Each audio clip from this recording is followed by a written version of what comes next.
विश्व के कल्याण की,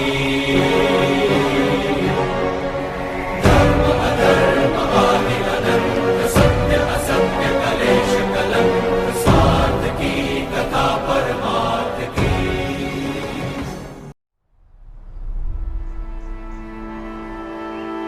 पुण्य भूमि भारत, जन्मभूमि अयोध्या, पतित पावन श्री सरयू जी के तट पर स्थित सकल गुणगण निधान भगवान श्री रामचंद्र जी महाराज के जन्म का पावन स्थान। इस परम वैभवशाली नगर की कीर्ति ऐसी थी जो देवों की नगरी को भी लज्जित करती थी। किंतु फिर न जाने क्या हुआ कि इस दिव्य नगर की समृद्धि को किसी की दृष्टि लग गई।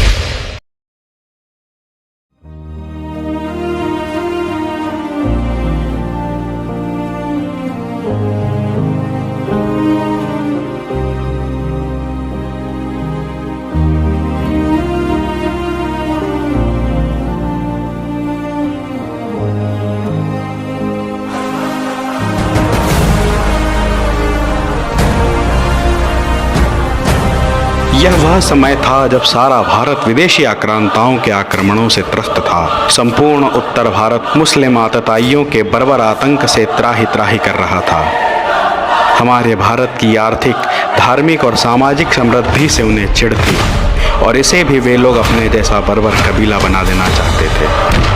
हिंदुओं की चारों वर्णों पर समान रूप से प्रहार किया जा रहा था। उस दौर में हिंदू समाज ने वह विभत्सता और रक्तपात अनुभव किया जो इतिहास में कभी किसी के साथ शायद नहीं हुआ था। उन्हें ज्ञात था कि हिंदुओं को ऊर्जा उनके मंदिरों और धर्म स्थलों से मिलती है, तो यदि हिंदू समाज को समाप्त करना है तो मंदिरों को नष्ट करना होगा। और उसके बाद दौर चला हमारी आस्था के स्तंभों और उन धार्मिक ऐतिहासिक महत्व के मंदिरों को नष्ट करने का जो हमारे धर्म का संबल थे। इनमें प्रमुख थे सोमनाथ का समृद्ध शिव मंदिर और उज्जैन का महाकाल मंदिर।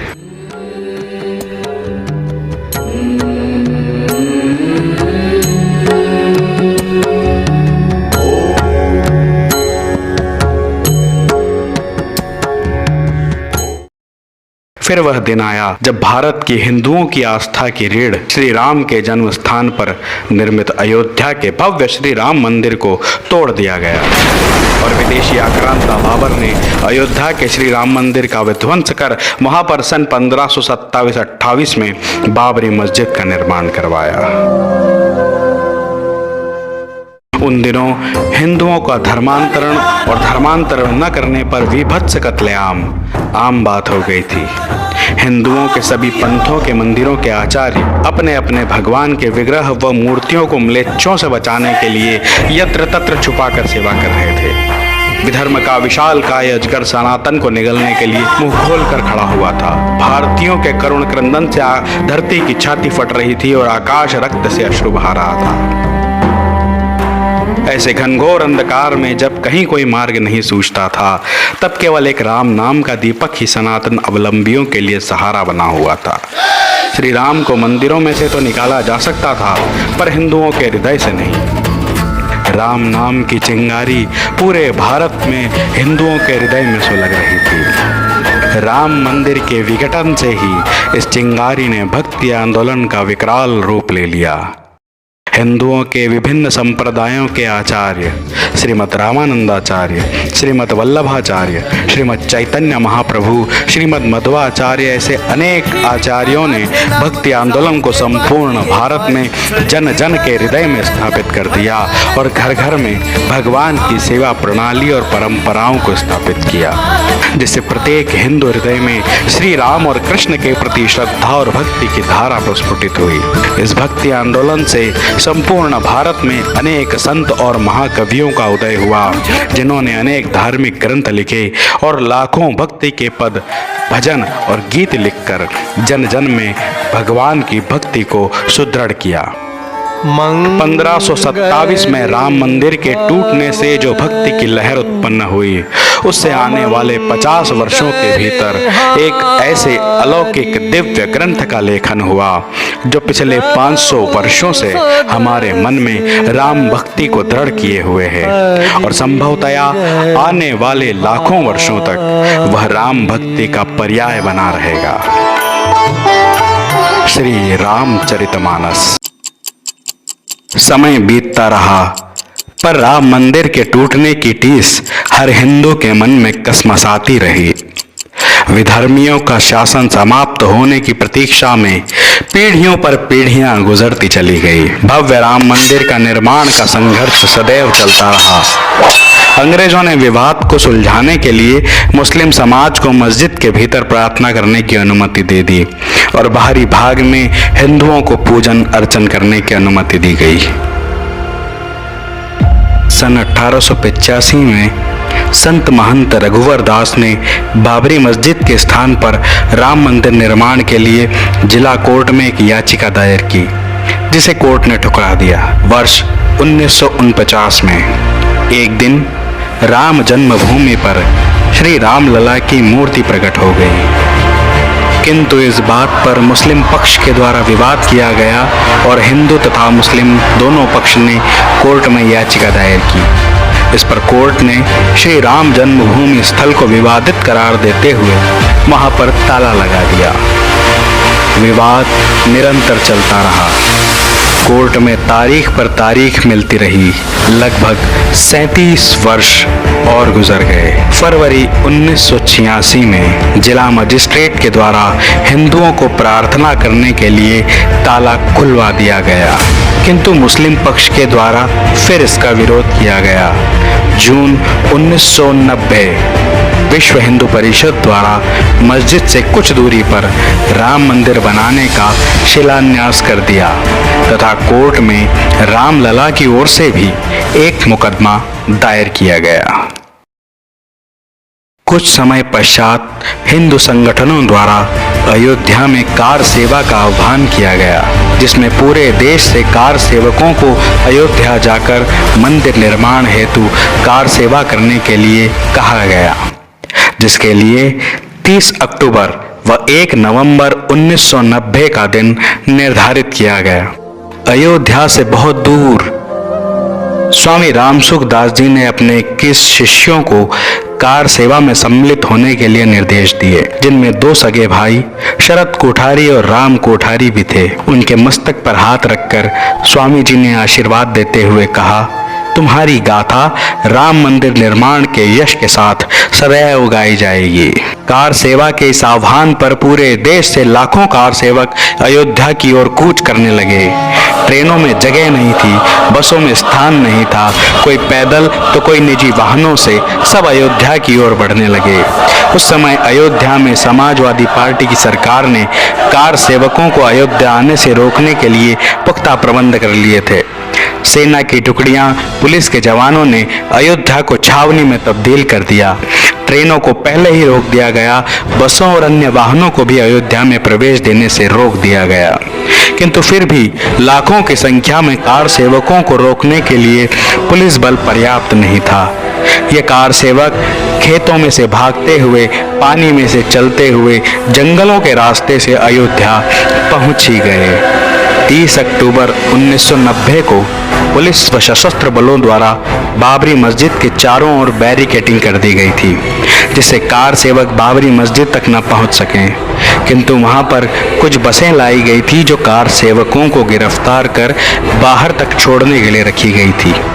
ये सभी बसें हनुमानगढ़ी के पास खड़ी थीं। तभी एक साधु सन्यासी ने एक बस के ड्राइवर को धक्का देकर बस में से नीचे गिरा दिया और खुद स्टीयरिंग पर बैठकर बस चलाने लगे। यह बस तेजी से बढ़ती हुई उन बैरिकेड्स को तोड़कर आगे निकल गई। बैरिकेड के टूटने से लगभग 5000 कार सेवक भीतर घुस गए और बाबरी मस्जिद के पास पहुंच गए।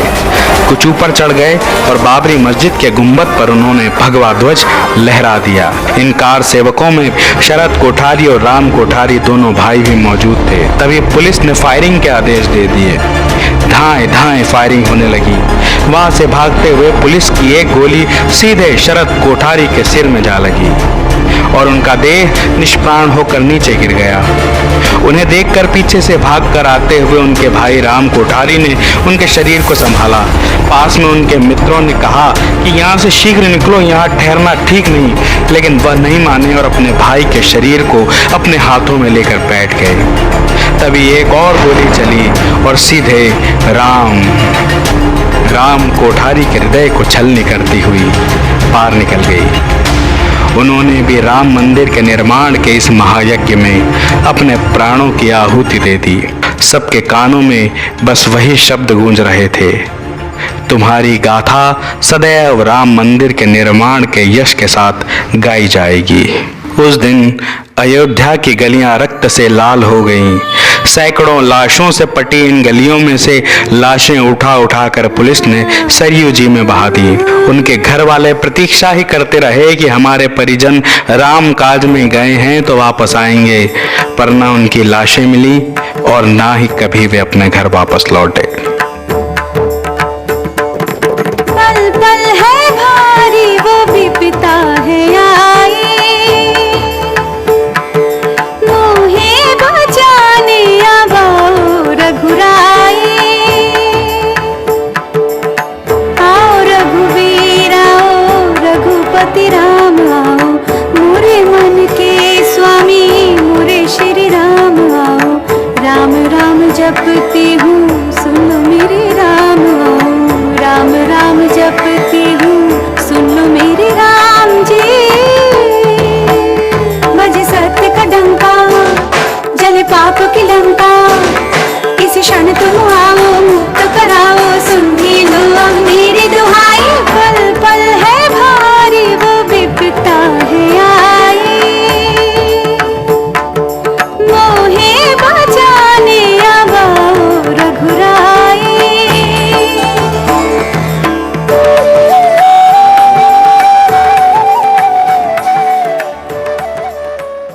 2 वर्ष जैसे तैसे और बीते। पुनः धर्म संसद में 6 दिसंबर 1992 को अयोध्या में कार सेवा की तिथि निर्धारित की गई। इस बार फिर लाखों की संख्या में कार सेवक अयोध्या के लिए पूरे देश से रवाना हो गए। अंतर केवल इतना था कि इस बार उत्तर प्रदेश में समाजवादी पार्टी सरकार में हार गई थी और उनके स्थान पर भारतीय जनता पार्टी की सरकार बन गई थी। 6 दिसंबर 1992 को लाखों की संख्या में कार सेवक अयोध्या पहुंच गए। मस्जिद को बैरिकेड से बंद किया गया था। चारों ओर से कार सेवकों ने मस्जिद को फिर घेर लिया था। उत्तर प्रदेश के तत्कालीन मुख्यमंत्री ने कोर्ट में यह आश्वासन दिया था कि वह बाबरी मस्जिद की रक्षा करेंगे, किंतु 6 दिसंबर 1992 को उन्होंने गोली चलाने के आदेश नहीं दिए। मीटिंग में मैंने स्पष्ट किया था कि गोली नहीं चलाऊंगा, गोली नहीं चलाऊंगा, गोली नहीं चलाऊंगा। कार सेवकों की भीड़ बढ़ती रही। बाबरी मस्जिद से कुछ दूर पर नेताओं के लिए एक मंच बनाया गया था जहां से उद्बोधन चल रहे थे। नुकीले पत्थर निकले, उन पर तो कोई नहीं बैठ सकता, तो जमीन को समतल करना पड़ेगा, बैठने लायक बनाना पड़ेगा।